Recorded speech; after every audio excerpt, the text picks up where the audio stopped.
ఈరోజు మనం చూసుకునే వాక్యము కీర్తనలు 97 అధ్యాయము 10వ వచనము, 11వ వచనము, 12వ వచనం.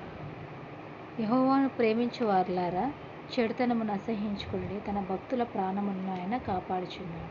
భక్తిహీనుల చేతుల నుండి ఆయన వారిని విడిపించును. నీతిమంతుల కొరకు వెలుగును, యథార్థ హృదయుల కొరకు ఆనందమును విత్తబడి ఉన్నది. నీతిమంతులారా, యెహోవా యందు సంతోషించుడి. ఆయన పరిశుద్ధ నామమును బట్టి ఆయనకు కృతజ్ఞతాస్తుతులు చెల్లించాలి. చూడండి, మనం ఎప్పుడైతే దేవుని ప్రేమించే వారు ఉంటున్నామో, దేవునికి ఇష్టమైన చేసేవారు ఉంటున్నామో, దేవుని ఆజ్ఞలు పాటించేవారు ఉంటున్నామో, దేవుడు ఏం చెప్తే అది చేసేవారు ఉంటున్నామో, దేవుడు అటువంటి వారి కోసం ఏం చేస్తాడంట? ప్రాణాలు కాపాడుతాడంట. ఇంకా మనకి ఆనందాన్ని ఇస్తాడంట. దేవుని ప్రేమించే వారి కొరకు ఆనందం విత్తబడి ఉందంట. మనము అటువంటి వారు ఏం చేస్తారు? దేవునికి కృతజ్ఞతాస్తుతులు చెల్లించేవారుగా ఉంటారు.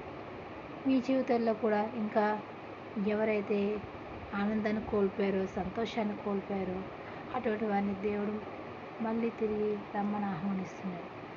ఆయన ప్రేమించేవారిని ఆయన ప్రేమించే దేవుడు, ఆయన సంతోషపెట్టేవారిని సంతోషపెట్టే దేవుడు. మనము కూడా దేవుణ్ణి ప్రేమిస్తే మనకి ఏమి ఇస్తాడంట? దేవుడు ఆనందాన్ని ఇస్తాడంట, సంతోషాన్ని ఇస్తాడంట. ఈ విధంగా ఉండాలని దేవుడు కోరుచున్నాడు. ఆమేన్.